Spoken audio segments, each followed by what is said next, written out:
എത്താം C V Anumod.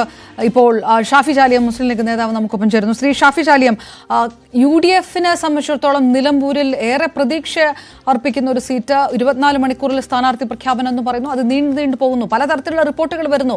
ആ റിപ്പോർട്ടുകളിൽ ഒരു ആശയക്കുഴപ്പമുണ്ട് എന്ന് പറയുമ്പോൾ ഒന്നിലേറെ പേരുകൾ ഞങ്ങൾ ചർച്ച ചെയ്യുകയാണ് എന്ന് KPCC പ്രസിഡന്റ് തന്നെ പറയുന്നു. മത്സരിക്കുന്നതുമായി ബന്ധപ്പെട്ട് PV അൻവർ നടത്തുന്ന പ്രതികരണങ്ങളും ഏറെ കൺഫ്യൂഷൻ ഉണ്ടാക്കുന്നതാണ്.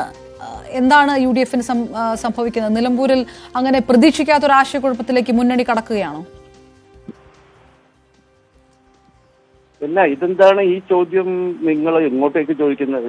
LDF-ലേക്ക് എന്താ ചോദിക്കാത്തത്? സ്ഥാനാർത്ഥി ആരും പ്രഖ്യാപിച്ചിട്ടില്ലല്ലോ. അപ്പൊ ആദ്യം UDF-ന്റെ വരട്ടെ എന്ന നിലപാട് CPM സ്വീകരിക്കുന്നത് എന്തുകൊണ്ടാണെന്ന് നമുക്ക് മനസ്സിലാക്കാം.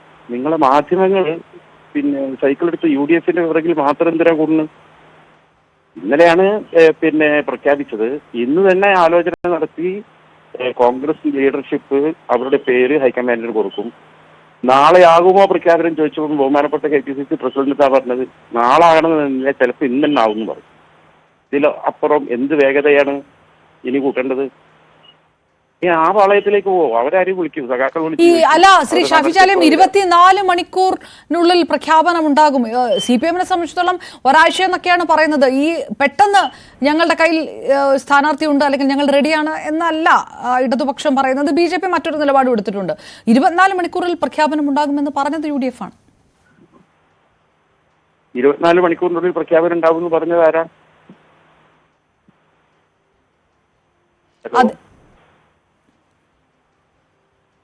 കോൺഗ്രസിന്റെ നേതാക്കൾ അത് ആവർത്തിച്ചു പറയുന്നില്ലേ ഉടനെ ഉണ്ടാകും? ഇന്നിപ്പോ അല്പം മുൻപ് സണ്ണി ജോസഫ് പറഞ്ഞു, ഇന്നലെ പറഞ്ഞതെല്ലാം പോട്ടെ, സണ്ണി ജോസഫ് അല്പം മുൻപ് പറഞ്ഞത് ഇന്ന് തന്നെ ഉണ്ടാകും പ്രഖ്യാപനം എന്നാണ്. അതെ, ഉണ്ടാവട്ടെ, നമുക്ക് വെയിറ്റ് ചെയ്യാം. UDF അവിടെ നടത്തേണ്ട പ്രാഥമിക പ്രവർത്തനങ്ങൾ മുഴുവൻ നടത്തി കഴിഞ്ഞു. മനസ്സിലായോ? ഞങ്ങൾക്ക് ഇനി ഒരു പ്രത്യേക ഒരുക്കം നടത്തേണ്ട ആവശ്യമില്ല. മുസ്ലിം ലീഗ് സ്വന്തം നിലക്ക് ചെയ്തിട്ടുണ്ട്, കോൺഗ്രസ് സ്വന്തം നിലക്ക് ചെയ്തിട്ടുണ്ട്, ഒരുമിച്ച് നടത്തേണ്ട പ്രവർത്തനങ്ങൾ നടത്തിയിട്ടുണ്ട്. എല്ലാ സംവിധാനവും ഇവിടെ ഒരുക്കി വെച്ചിട്ടുണ്ട്. ഒരു കുഴപ്പമില്ല. കോൺഗ്രസ് ഹൈക്കമാൻഡ് അംഗീകരിക്കുന്ന ഒരു ഷാഫി ചാലിയം, വിഷയം ആര്യടൻ ഷൗക്കത്തിന് സാധ്യത എന്നുള്ള റിപ്പോർട്ടുകൾ ഉണ്ടായിരുന്നു ഒരു വശത്ത്. പക്ഷേ ആര്യടൻ ഷൗക്കത്തിന്റെ കാര്യം ചോദിക്കുമ്പോൾ PV അൻവർ പറയുന്ന ഒരു പ്രതികരണങ്ങളുണ്ട്. അതിൽ നിന്ന് വായിച്ചെടുക്കാവുന്നതാണ്. ലീഗ് ആർക്കാണ് പിന്തുണ നൽകുന്നത്? VS ജോയിക്കാണോ ആര്യടൻ ഷൗക്കത്തിനാണോ?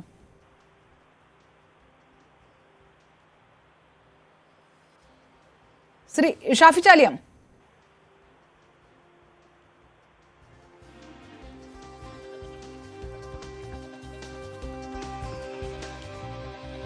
ശ്രീ ഷാഫി ചാലിയം കേൾക്കാമോ?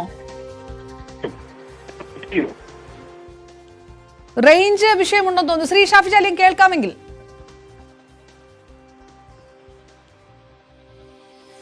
ചില സാങ്കേതിക വിഷയങ്ങൾ, മഴക്കാലം കൂടി ആയതുകൊണ്ട് റേഞ്ചിന്റെ ഒരു വിഷയം വരുന്നു. ഇതിനകത്ത് UDF ക്യാമ്പിൽ ഉണ്ടാകുന്ന ഈ ആശയക്കുഴപ്പം അതൊരു വിഷയമല്ല, ഞങ്ങൾ കൃത്യമായി പരിഹരിക്കും, അങ്ങനെയാണ് പറയുന്നത് ഷാഫി ചാലിയം. മുസ്ലിം ലീഗിനെ സംബന്ധിച്ചിടത്തോളം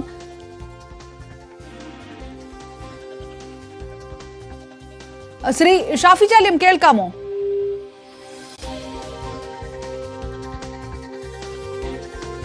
റൈറ്റ്, അദ്ദേഹം റേഞ്ച് വിഷയമുണ്ടായി. ആ ചോദ്യത്തിന് ഉത്തരമാണ് മുസ്ലിം ലീഗ് പറയേണ്ടത്. ആര്യാടൻ ഷൗക്കത്തിന് പിന്തുണ നൽകും ലീഗ്, ആ നിലപാടാണ് എന്നുള്ള റിപ്പോർട്ടുകൾ വരുമ്പോൾ അതിനനുസരിച്ച് ഉള്ള വാർത്തകൾക്ക് കൂടി പ്രതികരണം ലീഗിന്റെ ഭാഗത്തുനിന്ന് ഉണ്ടാകണം. പക്ഷേ ചില റേഞ്ച് വിഷയം സംഭവിച്ചു. ഏതായാലും PV അൻവറിന്റെ ഉണ്ടാക്കിയിരിക്കുന്ന ആശയക്കുഴപ്പം ഒരു വശത്തുണ്ട്. അതേസമയം KPCC പ്രസിഡന്റ് പറഞ്ഞത് ഇന്ന് ഉച്ചയ്ക്ക് രാവിലെയല്ല, പക്ഷേ ഇന്ന് തന്നെ പ്രഖ്യാപനം ഉണ്ടാകും എന്ന് തന്നെയാണ്. അതേതായാലും ഉറ്റുനോക്കണം. അതിനുശേഷമായിരിക്കും ഇടത് പാളയത്തിൽ നിന്നുള്ള പ്രതികരണങ്ങൾ കൂടി വരിക.